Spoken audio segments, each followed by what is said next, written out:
예수님이 태어나셨더라 합니다. 예수님이 태어나셨더라.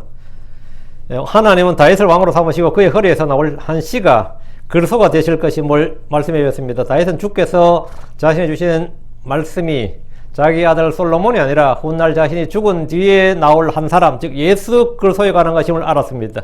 다윗은 알았어요. 한 사람 예수 그리스도에 관한 것을 알았다고. 사무엘하 7장 12, 13절에 내 날들이 차서 내가 내 조상들과 함께 잘 때에 내가 내 뱃속에서 나올 자 곧 내 뒤를 이을 내 씨를 세우고 그의 왕국을 굳게 세우리니 그는 내 이름을 위해 집을 건축할 것이요 나는 그의 왕국의 왕자를 영원토록 굳게 세우리라. 이 말씀은 솔로몬에 관한 예언, 솔로몬에게 주신 약속이 아니다. 이건 다윗이 알았다고. 왜? 내 날들이 차서 내가 내 조상들과 함께 잘 때에 잘 때 이 말은 뭐죠? 다윗이 죽었을 때에 이 말이에요. 그런데 그때 내가 하나님께서 내 뱃속에서 나올 자, 그 다윗의 후손 중에 내 뱃에서 나올 자 곧 내 뒤를 이을 내 씨를 세우고 했단 말이죠. 그 다윗이 죽어서 태어날 자예요. 다윗이 죽은 뒤에 태어날 자. 그 후손이라고 솔로몬이 될 수가 없죠. 솔로몬이나 로보암 이런 건 될 수가 없어요. 내 뒤를 이을 내 씨를 세우고 그의 왕국을 굳게 세우리니 그는 내 이름을 위해 집을 건축할 것이요 했다. 여러분 솔로몬은 다윗이 조상과 함께 잘 때에 그의 뱃속에서 나올 자가 아니고 다윗의 생전에 태어난 아들입니다. 솔로몬에게 적용되는 말씀이 아니라고. 솔로몬은 이 말씀이 자신에게 적용되기를 원했고 자신에게 성취되기를 기도했지만 이 말씀은 예수 그리스도를 가리키는 말씀입니다. 다윗의 씨, 다윗의 자손이란 말은 주께서 다윗에게 약속한 씨, 아들로서 그래서 예수를 걷는 말입니다. 시편 89편을 보면 4절, 시편 89편 4절, 20절, 36절 표시해 두세요. 시편 89편 4절, 2절, 36절에 다윗에게 약속한 한 씨, 그 네 씨에 대해서 주님이 반복해서 말씀해 주셨습니다. 시편 89편 4절, 내 씨를 내가 영원히 굳게 세우며 또 내 왕자를 모든 세대들에 세우리라. 셀라. 내 씨를 내가 영원히 굳게 세우며 또 내 왕자를 모든 세대를 세우리라. 천연왕국 이야기예요. 예수 그리스도에 관한 거라고. 여기서 내 씨는 솔로몬이 아니라 다윗의 아들로서 그래서 예수님을 말합니다. 29절 그의 씨를 또한 내가 영원토록 또 그의 왕자를 하늘의 날과 같이 영원토록 지속되게 하리라. 그의 씨라 누구냐? 예수님이죠. 36절 그의 씨가 영원히 또 그의 왕자가 해같이 내 앞에서 지속되리라. 그의 씨가 영원히 그의 왕자가 예수의 왕자죠. 그의 씨란 말은 예수님입니다. 솔로몬이나 그 이후에 어떤 유대 왕들도 이 말씀에 해당되지 않습니다. 다윗은 자기가 죽은 뒤에 자신의 씨, 자신의 아들로 태어날 그리스도 예수님을 내 주라고 불렀습니다. 예언자 이사야는 그 사실을 확증해 줬습니다. 그의 정권과 화평에 번창함이 끝이 없으며 그가 다윗의 왕자와 그의 왕국에 군림하여 그것을 정비하고 이제로부터 영원토록 판단의 공의와 정의로 그것을 굳게 세우리라. 만군의 주의 열심히 이것을 이루리라. 여기서 말한 그가 바로 다윗이 말한 그의 씨 예수 그리스도입니다. 다윗 왕조는 시드기야 때 끝이 났는데 그 전에 주님은 여호야김에게 대해서 이 말씀을 주셨습니다. 끝난다고. 그래서 예레미야 20장 3절에 주가 이같이 말하노라. 너희는 이 사람을 자식이 없는 자, 자기 날들에 형통하지 못할 자라고 기록하라. 그의 시 중에 형통하여 다윗의 왕좌에 앉아 유다 안에서 다스릴 자가 다시는 없으리라. 이렇게 말씀하셨기 때문에 다윗의 아들 그 이후로 쫙 왕좌에 앉을 자가 없다고요. 왕좌에 앉아있는 여호야김은 여호야긴, 고니야, 여고냐, 이런 아들이 있었지만, 3개월 만에 바빌론의 포로로 잡혀가 버렸습니다. 여호야긴의 이름이 다양하게 불려서요. 고니야로 불리기도 여고냐, 여고냐, 이래 불렀는데, 3개월 만에 바빌론의 포로로 잡혀가 버렸습니다. 예레미야 36장 3절에 그로 주가 유다 왕 여호야김에 대해 같이 말하노라. 다윗의 왕좌에 앉을 자가 그에게 없겠고, 그의 시체는 버림을 받아 낮에는 열기를 밤에는 썰을 맞으리라. 했어요. 예레미야는 다윗의 왕좌에 앉을 자가 없을 것이란 왕조의 멸망을 예언했습니다. 한편으로는 다른 곳에 보면 다윗의 왕좌는 영원히 끊어지지 않는다고 했는데 그럼 예언의 말씀이 이쪽은 없다고 그러고 이쪽은 영원히 끊어지지 않는다 했단 말이에요. 예레미야 33장 10절 18절에 주가 이같이 말하노라. 이스라엘 집 왕좌에 앉을 사람이 결코 다윗에게서 끊어지지 아니하며 또 내 앞에서 번제업 물들이고 음식 물에 불을 붙이며 계속해서 희생 물들일 사람이 레위 사람 제사장들에서 끊어지지 아니하리라 이랬다고요. 끊어지지 않는다는 이 말씀은 뭐고 앉을 자가 없겠다는 또 말은 뭐냐 이거예요. 이것은 다윗의 씨로 오실 예수 그리스도께서 세우실 왕국에 관한 말씀입니다. 예수 그리스도께서 다윗의 쓰러진 장막을 다시 건축하고 세우십니다. 사도행 15장 16절에 2일 뒤에 내가 돌아와 다윗의 쓰러진 장막을 다시 건축하고 내가 그때 허물어진 것을 다시 건축하며 내가 그것을 세우리니 2일 뒤에 내가 돌아와. 내가 돌아와. 재림이 있죠. 이건 재림이라고. 그래서 내가 그것에 허물어진 것을 다시 건축하며 내가 그것을 세우리. 누가 한다고요? 유대인들이 하는 게 아닙니다. 스룹바벨이라는 것도 아니고 제사장들이라는 것도 아니고 예언자들이라는 게 아니에요. 유대 백성이라는 게 내가 누구냐고. 내가 예수님이 돌아오신 예수님, 재림의 예수님, 초림의 예수님이 아니고 재림의 예수님이다 말이죠. 자, 마태복음으로 가서 1장 12절. 네. 그리고 그들이 바벨론으로 끌려간 뒤에 여고니아는 살라디엘을 낳았더라. 그리고 살라디엘은 스룹바벨을 낳았더라. 살라디엘입니다. 여러분 흠정역이나 함께 이 스알디엘로 되어 있을 텐데 여러분 킹gem성이 딱 보시면 알겠지만 스알디엘이고 살라디엘입니다. 살라디엘. 그리고 그들이 바벨론으로 끌려간 뒤에 여고니아는 살라디엘을 낳았더라. 그리고 살라디엘은 스룹바벨을 낳았더라. 살라디엘인데 살라디엘이 스알디엘과 동명이 같은 사람이에요. KJB에서는 살라디엘 이렇게 되어 있는데 한킹과 근본적 흠정역을 비롯한 성경은 스알디엘로 번역했는데 나는 이해를 못하겠습니다. 나중에 보니까 개혁이 그렇게 되어 있어 그래요. 응? 그 킹jem 성경을 보고 번역한 게 아니라 그냥 개혁 보고 했다는 게 이제 들통난 거지. 응? 살라디엘입니다. 여고니아 왕은 바벨론으로 끌려간 뒤에 무려 37년이 지나서 복권이 되어서 그 후론 평안한 여생을 보냅니다. 그 열왕기하 25장 27절 30절에 보면 유다 왕 여호야긴이 포로 잡혀간 지 37년째 되는 해, 곧 바벨론 왕 에빌무로닥이 통치하기 시작한 해 12월째 그달 27일에 그가 유다 왕 여호야긴을 감옥에서 내놓아 그의 머리를 들어 올리고 그에게 친절하게 말하며 그의 왕자를 자기와 함께 바벨론에 있던 왕들의 왕자보다 더 높이 두고 그의 죄수의 의복을 갈아입히니 그가 평생토록 계속해서 그 앞에다 빵을 먹었더라. 또 그의 쓸 것을 왕이 계속해서 그에게 주되 매일 정해진 비율로 그의 평생토록 날마다 주었더라. 37년 만에 복권이 된 거예요. 그것도 왕자로 복권되고 바벨론은 이 패권국이잖아요. 그러니까 각국의 왕들이 있는데 또 자기 아들들 왕들이 되는데 황제는 밑에 아들이 왕이 되잖아요. 그보다 더 높였다는 거예요. 그 유다가 뭐 큰 적도 아닌데 이 포로 잡혀왔던 이 여호야긴을 아주 그 평생토록 남은 여생을 죽을 때까지 평생토록 자기와 함께 식사하게 했다 이거예요. 그 뭐냐면 엄청난 예우를 해준 겁니다. 이때가 주전 561년으로 에빌무로닥이 왕이 오른 해였습니다. 바벨론 왕은 어린 나이에 잡혀온 유다의 왕을 바벨론의 다른 모든 왕들보다 높였고 함께 왕의 식탁에서 빵을 먹게 했습니다. 이는 예언자 예레미야가 바벨론에 항복하는 자들은 살 것이라는 예언의 말씀에 따라 그가 유일하게 항복했던 왕이기 때문입니다. 저항하게 항복했던 왕이기 때문에 주의 말씀은 비록 더딜지라도 반드시 이루어집니다. 포로로 잡혀간 37년 후에 주의 말씀이 그에게 이루어졌습니다. 8살의 왕이 되어서 포로가 된 37년 후에 복권되었으니까 그의 나이가 45세였습니다. 뭐 중년이에요. 뭐 그때부터 죽을 때까지면 인생 뭐 말년 편안하고 좋은 거지. 이런 면에서 뭐 제일 편안했던 만국의 왕들은 누구냐면 고종과 그의 후손들이에요. 이놈들은 진짜 얼마나 잘 먹고 잘 살았는지, 진짜 뭐 조선은 망했는지 몰라도 이시조선 그 고종의 그 아들들은 말이죠. 뭐 아들, 딸들은 너무너무 잘 살았습니다. 뭐야. 항복했잖아. 그냥 조건이 피 한 방울 한번 흘리지 않고 나라를 넘겼잖아. 이완용이가 나라 넘긴 거 아닙니다. 그 한국 역사교육 완전 개판이지. 이완용이가 왜 어떻게 넘겼어, 신하가. 예. 여고니아가 바빌론으로 끌려와서 낳은 아들이 살라디엘입니다. 역대기상 3장 17절 19절에 여고니아의 아들들은 아실과 그의 아들 살라디엘과 여기 뭐 살라디엘이 나오잖아요. 또한 밀가람과 부다야와 세나살과 여가미야와 호사마라 느다비아요. 부디아의 아들들은 스룹바벨과 시므요 스룹바벨의 아들들 무술람과 하나냐와 그들의 누이 슬로미과 또 하수베 오헬과 베레기야 하사데와 유세베세 5사람이요 했는데 여고니아는 포로로 잡혀가서 오랫동안 옥중에 있었지만 다시 복권된 후에는 바빌론의 다른 왕들보다 더 높은 지위를 얻었고 자식들을 많이 낳았습니다. 그런데 문제가 터집니다. 역대기에 따르면 스룹바벨을 낳은 아버지가 부다야라고 나와요. 이제 11개 역대기 공부할 때 제일 힘든 게 이런 장면이에요. 이게 족보가 안 맞는 거야. 뭔가 안 맞아. 이름이 막 다른 거지. 응? 역대기상 3장 19절에 부다의 아들들은 스룹바벨과 시므요, 스룹바벨의 아들들은 무술림과 하나냐와 그들의 누이 슬로믹과 이래 나오죠.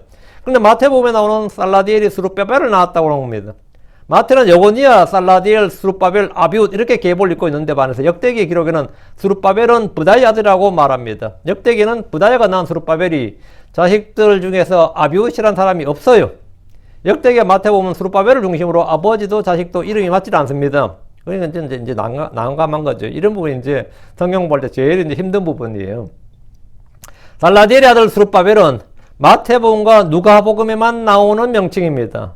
누가복음에 나오는 살라디엘의 아들 스룹바벨의 아버지는 여고니아가 아니라 넬입니다. 누가복음 3장 21절이야. 넬이에요. 그럼 다 틀리잖아, 지금 문제는. 마태는 여고니아가 바벨론으로 끌려간 뒤에 거기서 살라디엘을 낳고 살라디엘은 스룹바벨을 낳았다고 합니다. 이세의 아들 다윗 왕 때 스룹바벨과 나단이 갈라지듯이 바벨론 포로기 때에 여고니 아들 스룹바벨 때 다시 한번 갈라집니다. 스룹바벨 때 다시 한번 족보가 갈라져요.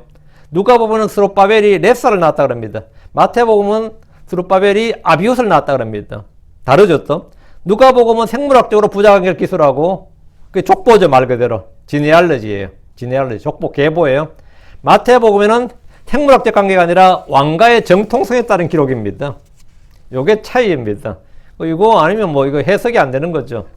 약속의 상속권, 즉 장자권이 계승되는 순서대로 기록한 겁니다. 아브라함, 이삭, 야곱, 유다, 다윗 이게 전부 다 약속의 상속자를 중심으로 기록되는 거예요. 약속의 상속자. 이게 핵심입니다. 그러니까 이 후손, 이 제너레이션에서는 뭐냐? 핵심이 뭐냐면 제너레이션의 핵심, 예수님의 세대의 핵심이 뭐냐? 하나님의 말씀이에요. 그 하나님의 약속, 하나님의 씨를, 하나님께서 씨를 주시고 한 씨를 줘야 되는데 그 한 씨가 예수잖아요. 그 한 씨를 받은 약속의 세대가 예수님의 세대예요. 예수님의 세대라 그래요, 그거를. 응? 예수님이 아브라함 낳았다, 그건 아니고, 예수님이 아브라함 낳았다, 예수님이 아브라함 낳거나 이삭을 낳거나 야곱을 낳았다, 그건 아니죠. 근데 하나님께서 한 씨를 주신다는 약속을 이제 구체적으로 하신 게 누구부터예요? 아브라함부터죠. 내가 내게 아들을 줘, 한 아들을 줘. 이게 시작인데, 그 씨의 약속을 받은 사람들의 기록이 뭐냐면, 아브라함, 이삭, 야곱, 다윗, 이렇게 쭉 이어져서, 여기까지 이어지는 거죠. 그 약속의 상속이라고. 근데 요시야, 여고니아로 이어지다가, 바벨론 포로기 때부터 다시 살라디알, 스룹바벨로 이어졌다, 이 말입니다. 그 이제 바벨론 포로 전까지는 왕가의 정통으로 딱 이어졌는데, 바벨론 포로 이후에 때 살라디엘, 스룹바벨로 이렇게 이어졌다는 거예요. 자, 13절. 물론 더 좋은 해석이 있는 분들은 여러분들이 공부하시고, 이거는, 제가 이렇게 선포하는 겁니다. 13절. 그리고 스룹바벨은 아비웃을 낳았더라. 그리고 아비웃은 엘리야김을 낳았더라. 그리고 엘리야김은 아소를 낳았더라. 포로기 후에 페르시아의 왕 고레스의 칙령에 따라 1차 유대인 기한이 일어날 때 유대인들의 총독이 된 사람이 스룹바벨입니다. 유다가 망하지 않았더라면 그는 왕이 될 사람이었어요. 약속의 시가 이쪽으로 이어졌다고. 스룹바벨로. 그 유다가 망국이 되지 않았다면 그가 왕이었죠. 응? 근데 지금 돌아왔을 때 왕이 되지 못하고 왕으로 귀환하지 못하고 뭘로 귀환한 거예요? 총독으로 귀환한 겁니다. 총독으로. 예루살렘 재건을 위해 온 힘을 다 바친 사람이 이 스룹바벨입니다. 유대인들의 포로 귀환에서 성전 건축, 성벽 재건까지 모두 스룹바벨의 주도하에 이루어졌습니다. 그래서 다윗 왕조의 씨니까 당연히 사람들도 돌아온 유대인들도 이제 인정을 하는 거죠. 왕은 비록 아니지만 그래서 사실은 왕이 될 사람이었고 그러니까 이 보내줄 때도 그 사람을 총독으로 임명해 준 거예요. 그거는 자연스러운 일입니다.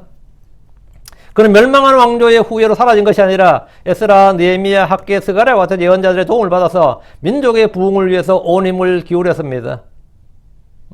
에스라 3장 이제는 제단을 건축했다. 5장 이제는 성전 건축했다. 학개서 1장 1, 이런 거. 학개서 1장 1절, 이제 쭉 이제 나오는데, 이 말씀에 순종하고 두려워했다는 것이 이제 스룹바벨의 그 평가, 스룹바벨의 평가가 이 말씀에 대해 두려워했다. 말씀에 대한 두려움을 갖고 있었다. 예. 주님은 스룹바벨을 향해서 뭐라고 했느냐면, 학개서 2장 2, 3절에 스룹바벨에 대한 말씀이 있어요. 믿음의 평판이 있어요. 리포트죠, 리포트. 하나님께서 주신 보고서. 만군의 주가 말하노라. 오 스알딜의 아들 내 종 스룹바벨아, 주가 말하노라. 내가 너를 택하였으므로 그날에 내가 너를 취하고 너를 인장으로 삼으리라. 만군의 주가 말하노라. 여기 보면 내가 너를 택하였으므로 그날에 내가 너를 취하고 너를 인장으로 삼으리라. 주님께서 스룹바벨을 다윗처럼 특별하게 여기고 계심을 보여주는 말씀입니다. 스가랴에서는 스룹바벨에 대한 주의 말씀이 있습니다. 스가랴에서 보면 스가랴 4장 6절 9절에 그때 그가 내게 응답하여 말하 이르되 주께서 스룹바벨에게 하신 말씀이 이러하니라. 이르시되 힘으로 되지 아니하고 능력으로 되지 아니하며 오직 내 영으로 되느니라. 만군의 주가 말하노라. 오 큰 산아 내가 무엇이냐. 스룹바벨 앞에서 내가 평야가 되리라. 그가 그 대머릿돌을 내놓을 때 큰 외치로 부르짖기를 은혜가 그 돌에 있을지어다 하리라 하셨느니라. 또 주의 말씀이 내게 이 말이라. 이르시되 스룹바벨의 손이 이 집에 기초를 놓았은즉 그의 손이 또한 그것을 끝마칠 것이요. 만군의 주께서 나를 너에게 보내신 줄을 내가 알리라. 그래서 이 성전을 우리가 뭐라고 그래? 스룹바벨 성전 그러잖아요. 응? 포로기 이후의 성전 이름이 스룹바벨 성전이에요. 스룹바벨 성전. 이것 때문에 그런 겁니다. 그러니까 스룹바벨이 성전 건축할 때 보통 어려운 일이 아니었죠. 너무 어려운 일이 있죠. 그건 보통 어려운. 나라가 아주 잘 살 때 최고의 강대국일 때 성전을 건축하다 왕국을 건축하다 하는 거예요. 그 토목공사라는 게 그런 겁니다. 나라 못 살 때 대규모 토목공사하면 나라 망합니다. 근데 포로기에서 돌아온 이 유대인들이 몇 명 되지 않는데 경제력도 없어요. 포로기에서 돌아왔으니까. 그런 와중에서 뭐 성전재건, 성벽건축은 사람 죽이는 거야. 그런데 지금 이거는 뭐 힘으로 되지 아니하고 능력으로 되지 아니하며잖아요. 힘으로 되지 아니하고 능력으로 되지 아니하며 돈으로 되는 일이 아니다고. 오직 내 영으로 되느니라. 이 주의 영의 감동을 받은 사람들이 합심해서 자원해서 하니까 이게 되는 것이지. 만약에 뭐 노역으로 다 끌어내고 뭐 있는 돈 내놓으라 그러고 하면 되겠어요? 진짜 반란 일어나지. 스룹바벨은 뭐 암살되지 일단은. 근데 지금 힘으로 되지 않고 능력으로 되지 않는다고. 오직 내 영으로 되느니라. 만군의 주가 말하노라. 교회도 마찬가지입니다. 돈으로 교회가 되는 거 아닙니다. 능력으로 힘으로 되는 것도 아니고 사람 머리로 되는 것도 아니에요. 이 하나님의 영의 감동을 받은 사람들이, 하나님의 은혜를 받은 사람들이, 하나님의 말씀의 은혜를 받은 사람들이 한 마음이 되어서 이렇게, 그게 진짜 교회가 되는 거죠. 제대로 된 교회가 되는 거지. 스룹바벨은 아비웃을 낳았고, 아비웃은 엘리야김을 낳았고, 엘리야김은 아소를 낳았습니다. 이때 기록은 성경 속에 없습니다. 이때 기록은 성경에 없어요. 역대기상 3장 19절에 24절에 스룹바벨의 후손들이 나오는데 마태복음과 전혀 맞지 않습니다. 이런 것을 성경의 부비 트랩이라고 합니다. 주의 말씀 믿지 않는 자들을 완전히 혼란에 빠뜨리고 오류라고 생각하고 믿지 않게 또는 믿지 못하게 하는 겁니다. 걸려 넘어지게 하는 거죠. 마태는 성령의 영광을 받아 포로기 이후 여고니아와 스룹바벨로 이어지는 14대를 기록했습니다. 당시 유대 역사는 암흑기로 접어들었습니다. 예언자들이 나와서 주의 말씀을 선포하지 않았습니다. 느헤미야 성벽 재건 후에 정경의 유다 역사, 성경에 나오는 이 유다 역사는 더 이상 성경 기록으로 주어지지 않았습니다. 덕분에 뭐 마카비서를 비롯해서 각종 외경들이 이때 막 쏟아져 나옵니다. 그 신구약 중반기라 그래서 이제 외경이 막 쏟아져 나오는데 약 400년 동안 주님의 계시가 없었고 주의 말씀을 받은 예언자들이 없었던 시대로 그리스로 된 그 에스더, 뭐 유딧, 마카비 상하, 문하세의 기도, 바룩, 벨과 용, 수산나, 아사랴의 기도, 에스드라 상하, 지에서, 집에서, 토빗, 예레미야의 편지 등이 출연했습니다. 이게 전부 다 외경입니다. 그리고 외경만 있으면 아니고 위경도 있고요. 스룹바벨이나 그의 아들들은 아무도 왕이 되지 못했습니다. 아무도 왕이 되지 못. 이는 주께서 말씀하신 그대로입니다. 예레미야 22장 32절에 주가 이같이 말하노라. 너희 사람을 자식이 없는 자, 자기 날들이 형통하지 못할 자로 기록하라. 그의 씨 가운데 형통하여 다윗의 왕제 앉아 유단에서 다스릴 자가 다시 없으리라. 합니다. 예레미야 36장 30절에도 다윗의 왕제에 앉을 자가 그에게 없겠고, 여고니의 아들들 중에 지금까지 그 누구도 다윗의 왕제에 앉아서 유다 안에서 다스리지 못했습니다. 유다는 당시 제국들이 임명하는 총독이 다스리거나 그들이 세운 왕이 다스렸습니다. 예수님 당시에도 유대인이 아닌 헤롯 왕조가 통치하고 있었습니다. 예수님은 고니아의 씨가 아닙니다. 여고니아의 씨가 아닙니다. 14절입니다. 그리고 아소르는 사독을 낳았더라. 그리고 사독은 아킴을 낳았더라. 그리고 아킴은 엘리웃을 낳았더라. 왕조는 멸망했지만 약속의 상속자들은 계속 이어졌습니다. 아소르, 사독, 아킴, 엘리웃이 그들입니다. 이들은 구약 성경 어디에도 언급되지 않는 이름들입니다. 다만 마태를 통해 이들이 다윗의 아들들이요 바벨론의 포로기 이후에 유다에 돌아와서 살았던 유다 지파의 다윗의 가문이라는 것만 알 수 있을 뿐입니다. 성경에 없는 이들의 행적을 추적하려면 외경이나 유경, 세속 문헌들을 의지해야 되지만 이방인들의 때에 평민으로 살고 있는 이들을 기록한 역사가는 아무도 없거니와 설령 문헌이 있다 해도 전혀 신뢰할 수가 없습니다. 15절. 그리고 엘리옷은 엘라사를 낳았더라. 그리고 엘라사는 mat단을 낳았더라. 그리고 mat단은 야곱을 낳았더라. 엘리옷은 엘라사를 낳았더라. 엘리옷은 엘라사를 낳았습니다. 엘라사는 mat단을 낳았고 mat단은 야곱을 낳았습니다. 세월이 흐르고 대가 끊이지 않고 계속해서 약속의 상속자들이 태어났습니다. 하나님께서는 세속에 잊혀진 사람들, 세속 역사에 세속 문헌들에 잊혀진 이 사람들 통해서 계속해서 뭐 일하셨다. 거의 막 어둠 속에서 주님은 일하시고 밤에도 일하시는 겁니다. 사람들이 관심이 있든 없든 간에 하나님은 계속해서 일하시고 계신다. 유다에서 더 이상 아무도 그들을 끌어 다윗의 자손들이라고 존경하거나 대우해주지 않는 그런 세월들 속에서 몇 대가 거듭되고 있습니다. 몇 대가 계속 거듭되고 있어요. 이들이 믿을 것이라고 하는 조상 다윗에게 주신 하나님의 약속, 하나님 주신 말씀, 그 약속 외에는 아무것도 없습니다. 현실을 바라보면 이 완전히 망한 나라예요. 완전히 뭐 멸문화 왕조인데 더 이상 뭐 누가 왕조의 신지도 모를 판국이라고. 근데 하나님 주신 약속, 그런 사람이 어느 날 나타나기를, 그럼 그걸 우리가 어떻게 알지? 아, 그 사람 나타나면 알아. 왜? 성경에 그 사람에 대한 관한 기록이 있어. 누가 다윗의 자식인지, 누가 다윗의 씨인지 우리가 어떻게 아냐고. 누가 다윗의 왕인지 우리가 어떻게 알아. 지금 그 사람 유다에 사는, 지금 베들레헴에 살긴 하는지, 나중에 보면 나사렛 사람이었지. 베들레헴에 살지도 않았다고. 나사렛 사람이었다고. 그런 사람인데 우리가 어떻게 아냐고. 성경 기록이 있어서 아는 겁니다. 사람들 사이에서 이 유대의 왕조는 완전히 잊혀졌고, 그 왕조의 후손이 누군지 아무도 모릅니다. 지금 대한민국 사람들 중에서 이시 왕조의 후손을 아는 사람이 있어요? 없죠. 가끔은 뉴스에 뭐 어떤 사고 쳤다고 나오긴 하더라고. 뭐 이시 왕조 후손, 뭐 미국에 뭐 누구 뭐 이번에 뭐 여기 교포 중에서 뭐 보니까 뭐 이시 왕조의 뭐 누구라고. 그런데 그거 봐도 뭐 관심도 없거니와 그 뉴스 보고 난 잊어버리죠. 아무도 관심도 없어요. 그럼 뭐 이 유다 땅에서 유대인들 사이에서 유다 지파 속에서도 다윗의 왕조가 다윗의 아들들이 마찬가지 그렇게 된 거죠. 그들에게 꿈에도 그런 하나는 딱 하나, 그들의 유일한 소망은 뭐죠? 하나님의 말씀이에요. 하나님께서 약속하신 그 약속의 말씀을 성취해 주시옵소서, 그거밖에 없다고. 그 다윗의 언약대로 하나님께서 메시아 통치자를 일으켜 세워주실 날만을 고대하고, 그 다윗의 씨가 이 땅에 출현하는 것만을 고대하는 것, 그것이 뭐냐? 이스라엘의 소망입니다. 그게 이스라엘의 소망, 그게 전부라고. 어느덧 포로로 잡혀갔던 강대국 바벨론은 무너지고, 다음엔 그들 잡아갔던 이 나라들이 하나하나 망하는 거예요. 그 처음에는 바벨론이 무너지고, 다음 메데가 무너지고, 페르시아가 무너지고, 그리스가 망하고, 전부 다 유대를 다 지배했던 대국들입니다. 그리고 이제 로마야. 로마야. 그래서 로마가 온 세상을 지배하고 있었고, 예루살렘에는 헤롯 왕이 있었고, 로마가 파견한 총독이 있었습니다. 바벨론에서 돌아온 이후 유다는 여전히 전쟁과 압제 속에서 신음했습니다.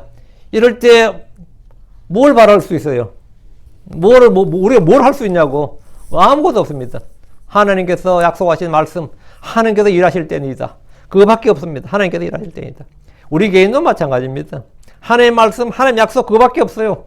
내 인생에서 내가 뭐 있겠어? 아무것도 없어. 16절. 그리고 야곱은 마리아의 남편 요셉을 낳았더라. 이거 참 재밌는 말이죠. 그리고 야곱은 요셉을 낳았더라. 이게 정상이죠.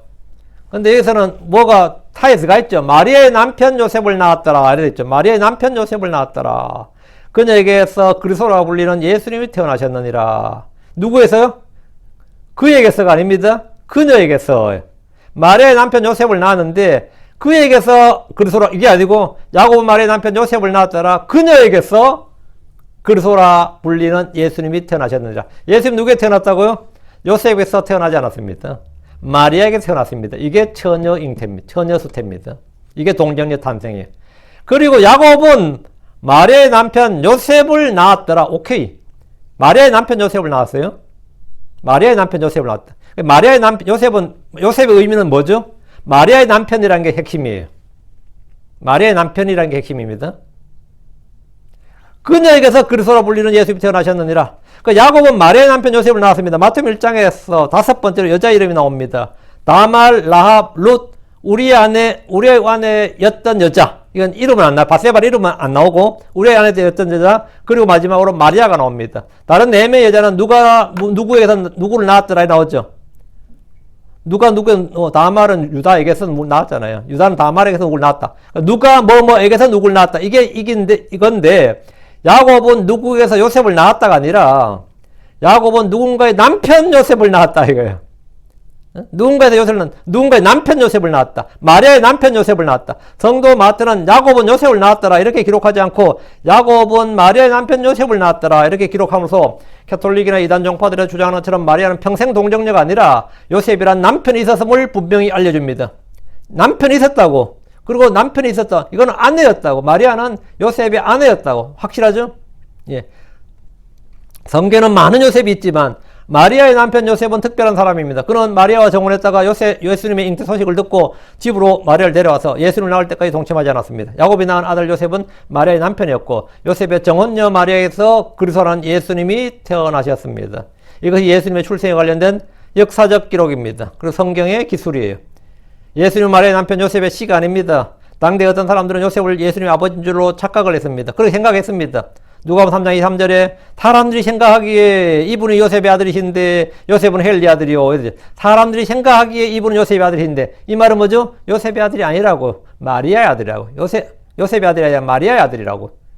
그 예수님은 마리아의 아들은 맞는데 요셉의 아들은 아니에요. 예수님 마리아의 아들 맞습니다. 요셉의 아들은 아니다. 요셉은 헬리 아들이에요. 어떤 사람은 예수님 요셉의 아들이 아니라 마리아가 음행을 통해 낳은 자식으로 알고 있었습니다. 요한복음 8장 41절에 너희는 너희 아비의 행위들을 하는도다. 예, 그들이 그분께 말하기를 우리 음에서 나지 아니하였고 우리에게는 한 아버지 곧 하나님이 계시느니라. 마리아가 임신한 상태로 요셉으로 갔기 때문에 그런 의심을 하기에는 충분했습니다. 주위에서 그렇게 오해를 할 수도 있습니다.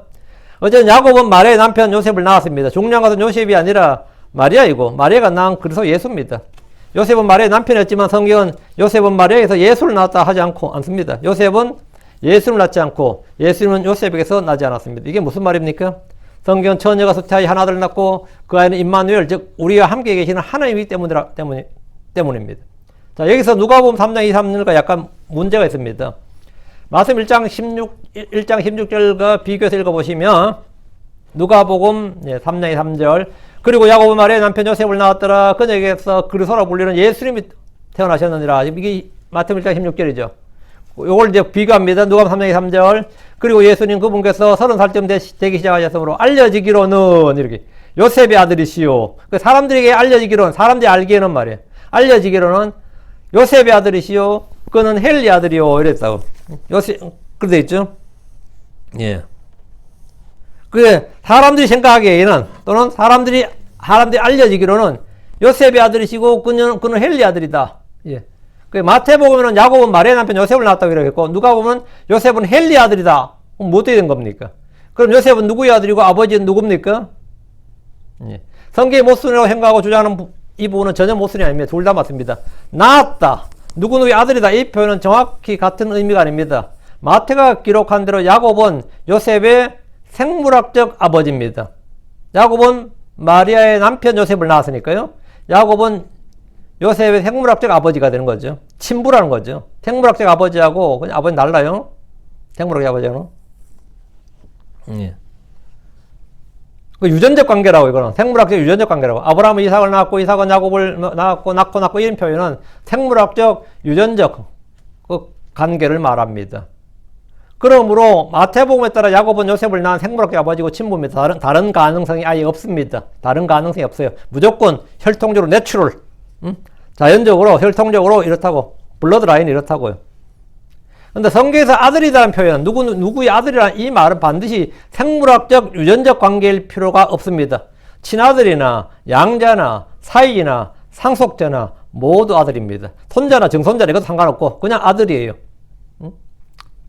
그렇게 따지면 심지어 결혼하지 않는 바울은 디모데를 뭐라고 자기 아들이라고 했습니다. 생물학적 관계가 아니라 내 아들이다. 내 아들아 이렇게 불렀다고. 다윗은 이새의 아들이며 동시에 사울의 아들입니다. 그 생물학적 아버지는 이새죠. 장인이 누구죠? 사울이죠. 그래서 사울이 다윗한테 다윗한테 뭐래? 내 아들 다윗아 이렇게 말하잖아요. 이 표현이 사무엘상에 여러 번 나옵니다. 20번, 16절, 26, 17절, 26, 21절, 25절 쭉. 이새는 다윗을 낳은 생물학적 아버지입니다. 그러나 사울은 다윗을 낳지 않았습니다. 사울은 다윗을 내 아들이라 불렀고 다윗은 아버지라 불렀지만 다윗을 낳지 않았습니다. 이것을 마태복음의 방법으로 기록하면 이새는 다윗을 낳았다 이렇게 되고 누가복음의 방법으로 기록하면 다윗은 사울의 아들이요 이렇게 됩니다. 이 둘은 모순이 아닙니다. 누가복음에서 마리아의 남편 요셉은 헬리의 양자이거나 사이입니다. 생물학적 아버지가 둘일 수는 없습니다. 그러므로 우리는 간단하게 마태복음에 나온 야곱은 요셉을 낳은 아버지고 헬리는 요셉을 입양했거나 사이로 삼은 아들임을 쉽게 알 수 있습니다. 마리아의 남편이므로 사이로서의 아들임은 극히 자연스럽습니다. 당시 사회적 관습에서도 사위를 아들로 삼는 일은 흔한 일이었습니다. 그러므로 마태복음에 나오는 야곱은 요셉의 친부이고 누가복음에 나오는 헬리는 마리아의 친부이며 요셉의 장인입니다. 다시 16절입니다. 그녀에게서 그리스도라 불리는 예수님이 태어나셨느니라. 이 말씀은 인류 역사의 가장 위대한 탄생, 위대한 인물이 이 땅에 등장하는 장면입니다.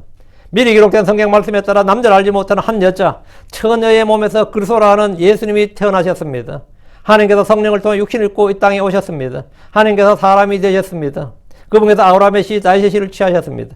우리와 같은 살과 피를 취하셨습니다. 그분께서 여자의 몸에서 정상적인 수태기한을 거쳐서 사내 아이로 태어나셨습니다. 이것은 과학적으로, 생물학적으로 설명할 길이 없는 신비입니다. 요즘 단성생식이라고 그러더라고요, 이거를. 어쨌든 이게 신비라고. 디모데 3장 16절에 논쟁의 여지가 없이 하나님의 성품의 신비는 위대하도다. 하나님께서 육체 안에 나타나시고 성령 안에서 의롭게 되시고 천사들에게 보이시고 이방인들에게 선포되시고 대사에서 믿기시고 영광 속으로 올리셔서 영접을 받으셨느니라. 여러분, 하나님께서 뭐라고요? 육체 안에 나타나시고 하나님께서 육체에 나타나요. 논쟁의 여지가 없이 경건의 신비는 위대하도다. 크도다. 이 말이에요. 하나님께서 육체 안에 나타나시고 하나님께서 육체 안에 나타나셨다고. 하나님께서. 육체 안에 나타나신 하나님 누구라고? 예수 그리스도라고요. 예수님은 하나님께서 육체 안에서 나타나신 신비입니다. 말씀이 육신이 되신 분입니다. 그분은 참 사람이며 참 하나님이십니다. 드디어 하나님께서 아브라함이 약속하신 씨, 다윗에게 약속하신 씨이신 그분께서 마리아에게서 태어나셨습니다. 16절. 그녀에게서 그리스도라 불리는 예수님이 태어나셨느니라. 그냥 예수란 사람이 태어난 것이 아닙니다. 당시 예수라는 이름을 가진 사람은 유대 땅에 많았습니다. 지금 멕시코 사람들 이름 중에 여기 라티노들 중에서 헤수스라는 이름이 수두룩합니다. 헤수스가 예수예요. 지저스예요. 히브리어로 예수아라는 불리는 이름은 수두룩합니다. 구약 성경에도 29번 나옵니다. 예수아가 29번 나온다고. 그들 중에 아무도 그리스도가 없습니다. 마리아에게서 그리스도라는 예수아, 그리스도라는 예수님이 태어나셨습니다. 하나님은 때가 참에 자신의 아들을 보내셨는데 여자에게서 나게 하셨습니다. 갈라디아 4장 4절에 그러나 충만한 때가 이르매 하나님께서 자신의 아들을 보내사 여자에게서 나게 하시고 율법 아래 있게 하셨나니 했습니다. 하나님께서 자신의 아들을 여자에게서 나게 하시고 그 여자가 누구냐? 마리아입니다. 마리아예요. 여자에게 나신 그리스도라는 예수님은 인류에서 유일무이한 인물입니다. 그분은 하늘에서 나신 분입니다. 그분은 하나님이 낳으신 유일한 아들입니다. 그분은 살려주는 영이 되셨습니다. 그분은 유일하게 죄가 없으신 분이고 죄를 알지도 못하시는 분입니다. 그분은 죄를 짓지 아니하시고 입에 교활함도 없으신 분입니다. 그분은 거룩하시고 해가 없으시고 더러움이 없으시고 죄인들로부터 분리되시고 하늘들로보다 더 높이 되신 분입니다. 그분은 우리를 위해 자신을 희생물로 드리신 분입니다. 그리스도라는 예수님이 여자에서 나셨습니다. 누구든지 그분이 그리스도임을 알고 믿으면 구원을 받습니다. 누구든지 그분이 그리스도임을 시인하고 마음에 믿고 입으로 시인하면 그 순간 하나님의 아들들이 되는 권능을 받습니다. 유대인들 중에 그분이 그리스도인 줄 믿은 사람도 있었고 믿지 않는 사람들도 있었습니다. 사람들은 이 문제로 의견이 갈라졌습니다. 요한복음 7장 41절 42절에 다른 이들은 이분이 그리스도라 하되 어떤 이들은 그리스도께서 갈릴리에서 나오시겠느냐 성경이 말하기를 그리스도께서 다윗의 씨에서 나오시며 또 다윗이는 베들레헴 마을에서 나오시려 하지 아니하였느냐 그랬습니다. 예수님이 그리스도인 줄 믿지 못하는 이들 중에는 그분이 갈릴리에서 나왔다고 잘못 알았던 이들도 있습니다. 그리스도라는 예수님은 다윗의 씨에서 나셨고 베들레헴 고을에서 태어나셨습니다. 유대인들은 예수님이 그리스도인지 아닌지 정확히 분명히 알고 싶어서 시험하기도 했고 묻기도 했고 분명하게 말해달라고 확답을 요구하기도 했습니다.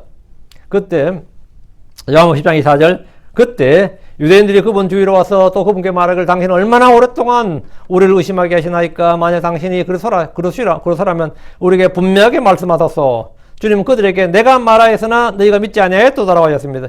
예수님은 자신이 그리스도라는 사실을 분명하게 말씀하셨고 거듭 말씀하셨고 표적들로 보이셨고 행하신 일로 확증해 주셨습니다. 성령께서 그분이 그리스도임을 입증합니다. 성경 기록이 그분이 그리스도임을 입증합니다. 요한복음 20장 31절 그러나 이것들을 기록하면 예수님은 그리스도시요 하나님의 아들이심을 너희가 믿게 하려 하며 또 믿고 너희가 그분의 이름을 통해 생명을 얻게 하려 함이니라. 해마다 연말이면 크리스마스 트리를 만들고 카드를 만들고 선물을 주고받으며 캐롤송을 듣고 부르면서 즐거운 이들이 정작 예수님을 그리스도로 믿지 않습니다. 참으로 웃기는 일입니다. 다시 16절 그녀에게서 그리스도라 불리는 예수님이 태어나셨느니라. 하나님이 사람이 되셨고 영이 육체가 되셨고 말씀이 육신이 되신 놀라운 사건이 한 사람의 출생으로 역사 속에서 일어났습니다. 역사 속에서 성취되었어요. 말씀이. 예수님은 하나님께서 약속하신 대로 아브라함의 씨를 취하셨습니다. 히브리 2장 16절에 진실로 그분께서는 자기 위에 천사들의 본성을 취하지 않으시고 자기 위에 아브라함의 씨를 취하셨도다.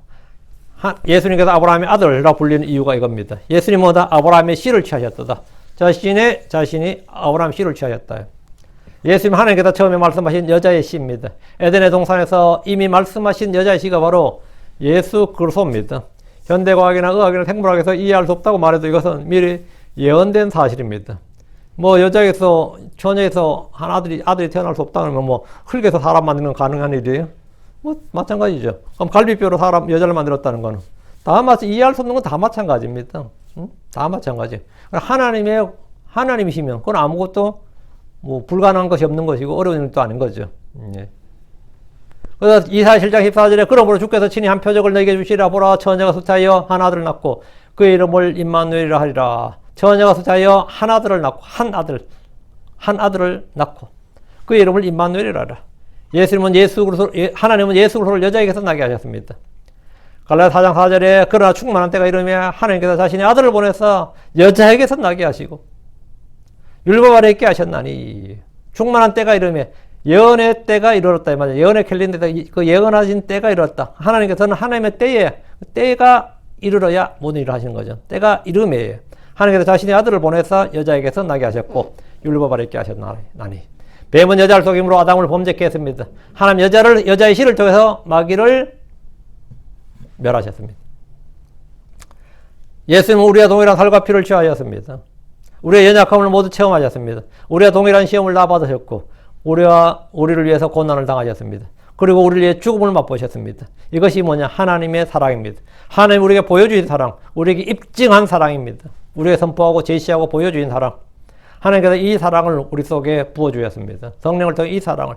그래서 우리는 하나님을 사랑해야 되고 마음과 성과 힘을 다해 하나님을 사랑해야 되고 하나님께서 명령하신 그 사랑 뭐냐? 하나님 명령, 하나님 말씀들을 지키는 겁니다. 그리고 우리는 당연히 형제들, 이웃을 사랑해야 됩니다. 이 사랑, 이 성도들이 이 사랑이 있다는 게 뭐냐? 예, 내가 그리스도인이라 표지이고 증거입니다. 예수님 육체를 따라 다윗의 씨로 오셨습니다. 사도행전 2장 3절에 그런즉 그는 예언자이므로 하나님께서 이미 자기에게 서약으로 맹세하사 육체를 따라 자기 허리에 열매해서 그리스도를 일으켰어. 자기 왕자에 앉히실 것을 알았고. 그러면 그는 예언자이므로, 그건 다윗이죠. 그는 예언자이므로 이미 자기에게 서약으로 맹세하사 육체를 따라 자기 허리에 열매해서 그리스도를 일으켰어. 그리스도를 일으킨다. 그리스도를 일으킨다. 그리스도를 일으킨다. 자기 왕자에 앉히실 것을 알았고. 다윗은 알았다고. 자기 허리에서 자기가 죽었을 땐 훗날 하나님께서 그리스도를 일으키신다. 그리고 다윗이 왕자에 앉을 걸 알았다. 로마 1장 3절에 자신의 아들 예수 그리스도 우리 주에 관한 것이라. 그분께서 육체로는 다윗의 씨에서 나셨고 육체로는 다윗의 씨에서 나셨다고요. 마리아에서 나셨잖아요.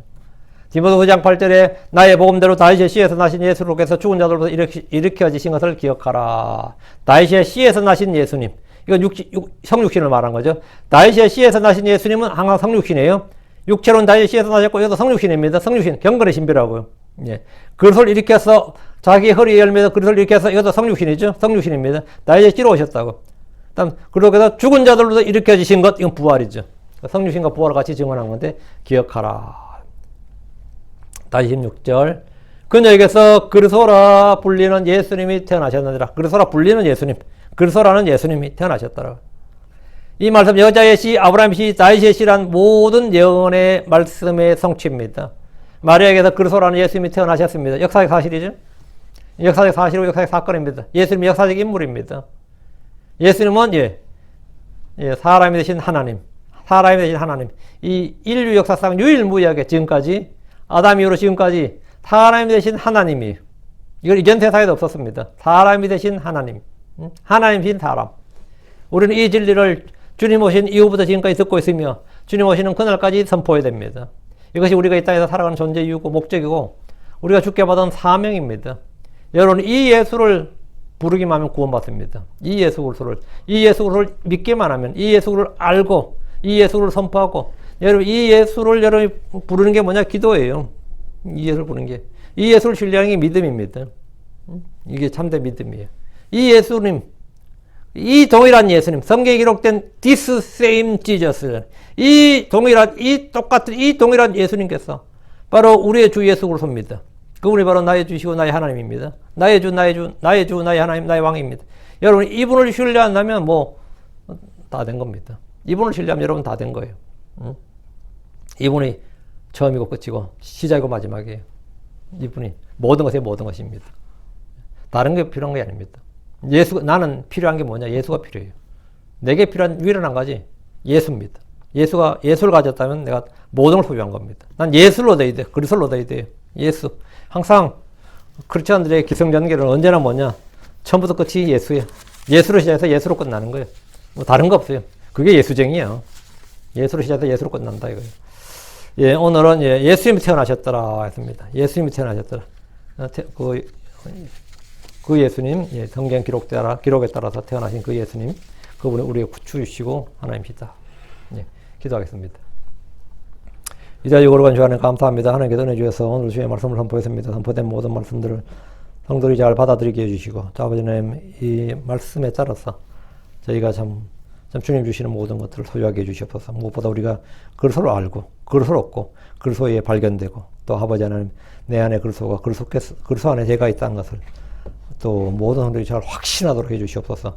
무엇보다도 하나님 진리의 지식이 필요합니다. 지혜가 필요합니다. 하나님께서 후히 주시고 또 무엇보다도 하나님께서 우리에게 나타내 보여주신 또 우리에게 쏟아 부어주신 그 마음, 우리 마음속에 부어주신 그 사랑 우리가 하나님을 사랑하고 또 아버지 형제를 사랑하고 이웃을 사랑할 수 있도록 해주십시오.